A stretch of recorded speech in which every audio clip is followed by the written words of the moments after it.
इस video class में Bihar board की कक्षा 7 के सामाजिक आर्थिक एवं राजनीतिक जीवन के अध्याय 3 के सभी प्रश्न उत्तर करने वाले हैं। तो वीडियो को पूरा देखिएगा और वीडियो अच्छा लगे तो वीडियो को लाइक करके चैनल को सब्सक्राइब कर दीजिएगा। और इस क्लास का PDF टेलीग्राम पर मिल जाएगा, जिसका लिंक डिस्क्रिप्शन बॉक्स में है। तो चलिए वीडियो को शुरू करते हैं।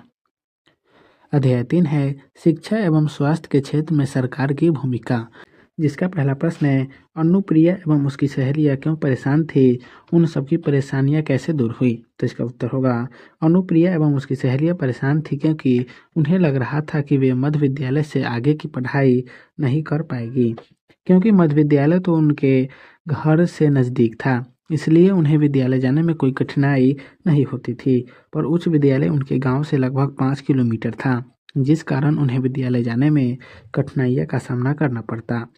सरकार द्वारा साइकिल योजना शुरू करने से उन सब की परेशानी दूर हो गई, क्योंकि साइकिल योजना के तहत उन लोगों को साइकिल दी गई और वे आसानी से आगे की पढ़ाई जारी रख सकती थी और उच्च विद्यालय आसानी से आ जा सकती थी। 2 नंबर प्रश्न है लड़कियों को शिक्षा ग्रहण करने में परेशानियों का सामना करना पड़ता है, ऐसा क्यों, कारण सहित लिखें। तो इसका उत्तर होगा लड़कियों को शिक्षा ग्रहण करने में काफ़ी परेशानियों का सामना करना पड़ता है।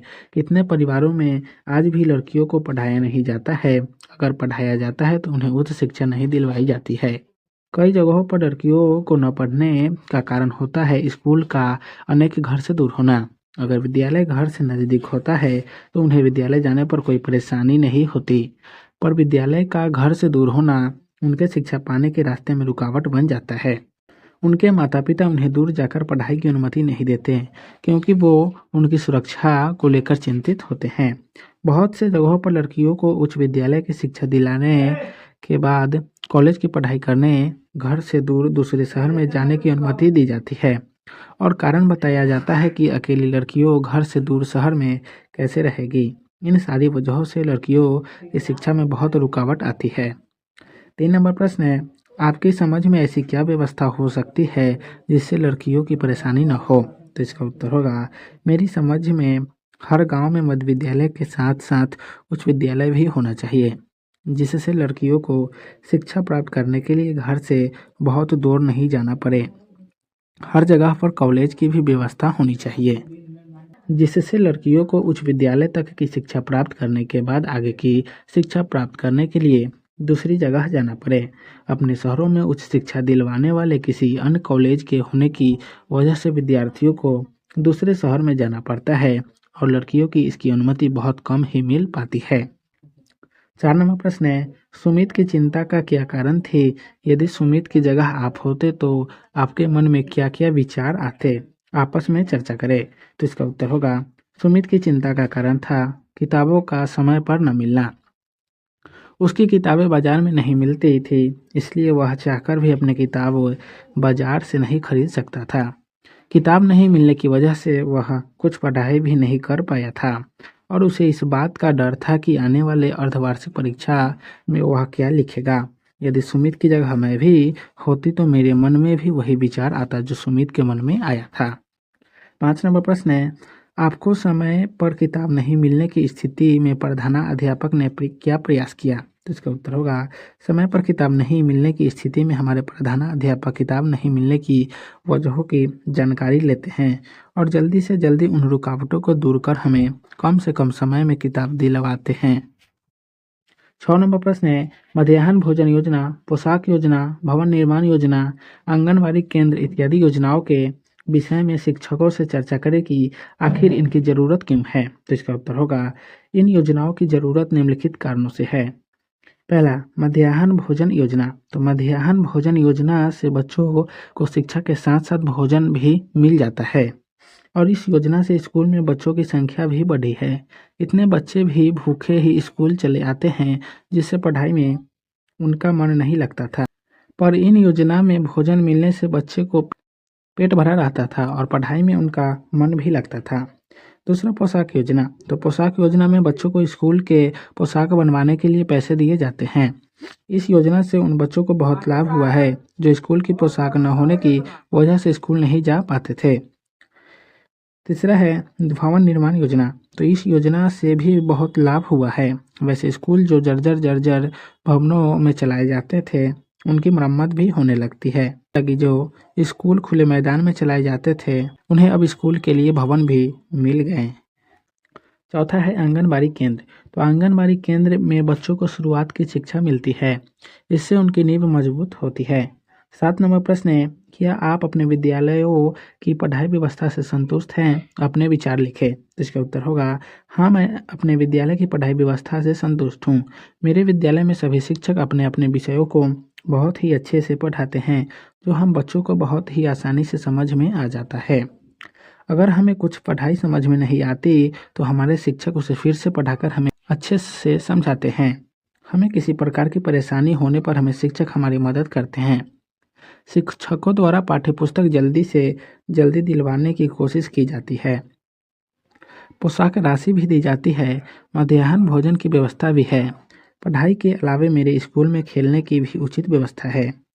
8 नंबर प्रश्न है, यह दोनों स्थितियाँ क्यों उत्पन्न होती है? इसके पीछे क्या क्या कारण है? तो इसका उत्तर होगा पहली स्थिति, जिससे कहा गया है कि 1000 पैदा होने वाले बच्चों में से 300 बच्चे का वजन बहुत कम होता है और 143 बच्चों की 5 वर्ष के अंदर मृत्यु हो जाती है।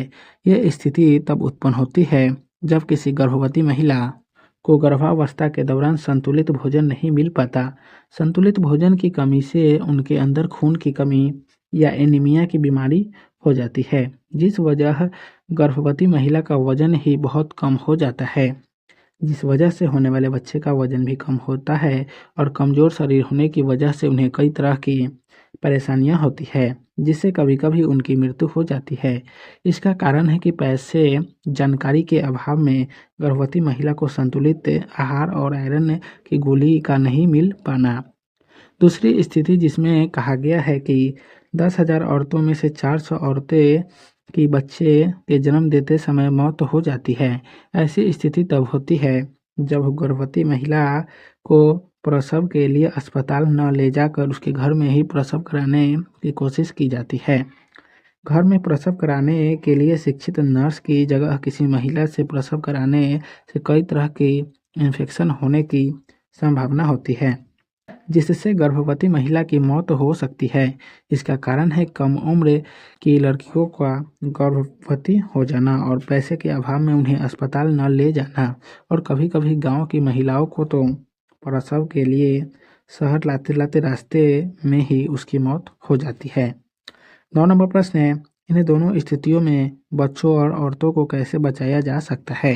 तो इसका उत्तर होगा इन दोनों स्थितियों में बच्चों और औरतों को बचाने के लिए सबसे आवश्यक है कि गर्भावस्था के दौरान गर्भवती महिला को संतुलित भोजन दिया जाए। उनके भोजन में हरी सब्जियां, दाल, दूध, फल, चावल, रोटी आदि सभी कुछ शामिल हो। उन्हें जो भी आवश्यक टीके हो वे लगवाए जाएं। उन्हें आयरन की गोलियां दी जाएं, जिससे उन्हें एनीमिया की बीमारी से बचाया जा सके। अगर मां स्वस्थ रहेगी तो होने वाले बच्चे का वजन भी सही होगा। इस तरह से प्रसव के लिए गर्भवती महिला को अस्पताल लेकर जाना चाहिए। उन्हें घर में प्रसव के दौरान थोड़ी सी भी चूक से मां और बच्चे दोनों की जान जा सकती है, इसलिए प्रसव डॉक्टरों की देखरेख में ही करवाना चाहिए। घर में प्रसव करवाने से उतनी साफ सफाई का ध्यान नहीं रखा जाता, जिससे कई प्रकार के इन्फेक्शन लगने का खतरा रहता है, जो माँ और बच्चे दोनों के लिए खतरनाक होता है। अभ्यास का पहला प्रश्न है, सबके लिए स्वास्थ्य की सुविधा उपलब्ध करने के लिए सरकार कौन से कदम उठा सकती है, चर्चा करें। तो इसका उत्तर होगा सबके लिए स्वास्थ्य की सुविधा उपलब्ध कराने के लिए सरकार को सबसे पहले पीने की उचित पानी की व्यवस्था करनी चाहिए।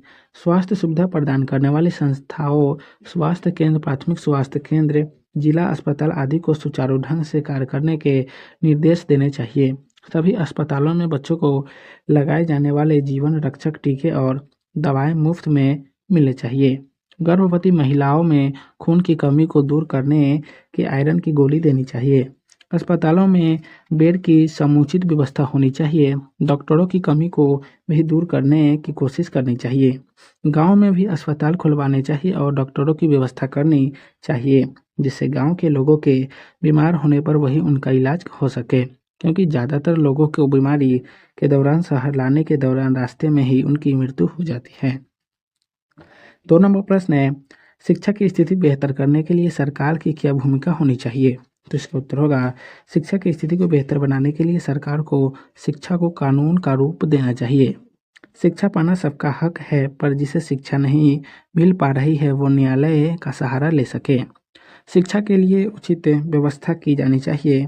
सबसे पहले स्कूल की व्यवस्था को ठीक करना चाहिए, क्योंकि शिक्षा पाने के लिए यह पहला पड़ाव है। स्कूल की व्यवस्था ठीक होने से बच्चों की पढ़ाई की नींव सही होगी। इसके लिए ज़रूरी है कि हर जगह गांव में भी मध्य विद्यालय के साथ ही उच्च विद्यालय भी हैं। कॉलेज की भी व्यवस्था होनी चाहिए, ताकि विद्यार्थियों को शिक्षा प्राप्त करने के लिए घर से बहुत दूर नहीं जाना पड़े, क्योंकि कुछ विद्यार्थियों, खासकर लड़कियों को घर से दूर जाकर पढ़ाई करने की अनुमति नहीं दी जाती है और उनकी पढ़ाई बीच में ही छूट जाती है। रोजगार के क्षेत्र में बढ़ोतरी करने से भी लोग शिक्षा की ओर आकर्षित होंगे। इन सब के साथ ही सरकार को जनता के लिए शिक्षा के महत्व को भी बताते रहें। 3 नंबर प्रश्न है, सर्वे क्यों किया जाता है? आपने इस पाठ में किए गए सर्वे से क्या समझते हैं? तो इसका उत्तर होगा किसी विषय के बारे में जनता की क्या राय है, उस विषय के बारे में उनके बीच कितनी जानकारी है और इन बातों का उनके जीवन पर क्या प्रभाव पड़ता है। इन सारी बातों की जानकारी के लिए सर्वे किया जाता है। इस पाठ में किए गए सर्वे का मुख्य विषय है बच्चों के स्कूल नहीं जाने के कारण का पता लगाना। इस सर्वे में यह पता लगाने की कोशिश की गई थी कि जो बच्चे कभी स्कूल नहीं गए, उनके स्कूल नहीं जाने का कारण, और बच्चे विद्यालय जाते थे पर बीच में ही उन्होंने विद्यालय जाना छोड़ दिया, इसका क्या कारण है। जो बच्चे बाल मजदूर है, पढ़ने लिखने के समय में काम करते हैं, इसका क्या कारण है। तो आज की इस वीडियो क्लास को यहीं समाप्त करते हैं, फिर मिलेंगे नेक्स्ट वीडियो में। तो आप सभी को वीडियो देखने के लिए बहुत बहुत धन्यवाद।